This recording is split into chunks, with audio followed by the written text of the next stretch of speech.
Ui, Ferdinando bello, e che fai qua fuori? Ti ha lavato? Sapevi, e perché pensi che mi già lavato? E ti avevi assettato innanzi alla lavanderia? No, sto aspettando una tazza di caffè. Ma che dici? Ma la lavanderia fa pure un caffè. Un barista della farmacia all'angolo mi ha fatto un caffè macchiato e io sto aspettando che la lavanderia me lo smacchi. E beh, non si può prendere un caffè in farmacia che te lo devono macchiare. Hai visto? Non si ragiona più, qua il servizio lascia a desiderare. Quello mi porta la tazza di caffè senza la chiave inglese. Uno come se lo gira. Ma voi vedete, ti hanno portato il caffè macchiato e senza la chiave inglese. Tu devi cambiare farmacia, devi fare come ho fatto io. Io il caffè sai dove lo prendo? La ropi. O pronto soccorso. E fai bene, la prossima volta mi vado a pigliare pure là. Ferdinando, volevo domandarti di quel tuo parente. Ti ricordi che là che camminava sempre a nulla in giro per la città? Che dice ha fatto carriera? Ma tu stai parlando della Attilia? Come no, quella ha incontrato una fortuna indiavolata. E poi come pazzo non lasciava a desiderare per niente. Uno studioso profondo.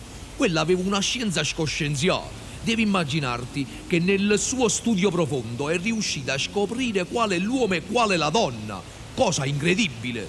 Ma tu che dici? E come ha fatto? Quello che voleva sapere pure io non mi ha voluto dicere. Però io mi sono messo tutta la notte a studiare pagina per pagina tutte le lingue telefoniche, ma non ho capito un cacchio. Non ne capite niente, Niente proprio. Senti, e quale sarebbe la fortuna che ha fatto sto parente tuo? Gesù, quella mattina che uscì vestita completamente nudo con un fazzoletto nel taschino, ti ricordo no? Come no? Corretto nei pompieri e carabinieri, scassai 3 camicie forze. O dichiararono pazze pericolose per sé e per gli altri. Ma nonni che bellezza, ma allora passai all'esame. E adesso dove si trova? Sapete, mi dispiace te, ma ti puoi rendere conto, no? Uno che esce nudo dalla casa, scassa 3 camicie forze, dichiarate pazze pericolose perché non ragione. Tu hai il coraggio di domandarmi addosso troppo. A Montecitorio, no? E là aveva Italia sempre detto che lei è nata con la camicia forza, o posto che li aspettava era mio sei deputato. Hai detto bene. Senti Ferdinando, tu mi conosci bene, no? E io non ti voglio offendere. I mo sono pazza, no? Come no? E perché non mi fanno pure a me un poco deputato? Hai ragione, sapete. Tu hai avuto lo stesso torto che hanno fatto a me. Io con 10 anni di manicomio, con tanti certificati, ne roba che ci è arrivata a scoprire che l'acqua è liquida, non mi bocciarono. Ma in presenza loro pigliai l'acqua e ce la sacai. Niente.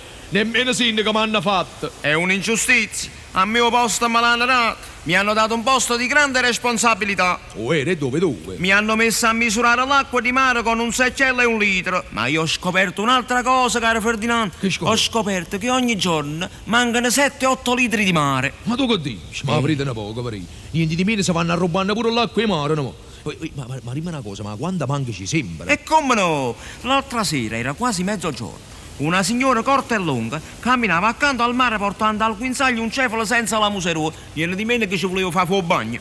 Io dico, quelli sono i pesci che inquinano il mare. Ma chiamai subito uno scippatore di passaggio e ci facette fare una bella multa. Hai fatto bene, Gesù Marichi. Ma come con chi sto cavolo che la fa pigliare un bagno cefalo? Poi dicono che l'animale che era malato. Chi ne poteva pigliare pure una bronchite? Come o cane mi pure mi staranno un sacco di preoccupazioni. A proposito del cane tu, io guarda che l'hai visto un poco pallitucci di faccia. Ma è stato poco buono. È stato poco buono con stomaco. I soliti cibi questi. Si è mangiato una capa e martello variato. Ah no, io non appena mi accorgo che la gatta mia si mangia qualche cibo qua, subito la porta a meccanica. Eh sì, perché l'anno passato, ti ricordo quando si mangiava quelle 2 cannelle con spinderogeno là? Ti ricordo no? L'attata di 3 mesi ricoverato alla Fiat. Senti, voglio. Ma tu ci vai sempre a breve partita? E come non ci va, chi sono tifosi? A domenica quando vado a breve partita al Camposanto, io mi intossico sempre. Mi dispiace solamente che tenga la congrega numerata, se non ci essi più. E chi ci va più? A domenica c'è sta un traffico aereo che non si può dare più un passo. Oh bello, è che tu lo sai, non posso camminare neanche a piedi, perché tengo i piedi pieni di Coca-Cola. Ah, i cammini con la birra, è più comodo. Beh, adesso scusa, mi sapete se ti devo lasciare, perché oggi correre a casa di mio fratello perché tiene le pulce poco bene. Ah, questo mi dispiace assai. Comunque fai una cosa, di a tuo fratello che pulce si curano col DDT, che è lo farmaco che ha studiato Marcone. Ma qua Marcone, tu ti confondi. Marcone è quello che vinse il Giro d'Italia in Francia. Mannaggia, mi sei nemmeno che lo confondevo con Nerone. E che c'entra Nerone? Nerone è il cognato di Napoleone, era tedesco. Lo so che era tedesco, ma non lo so, era tedesco di Madrid. Precisamente, della Venezia Giulia.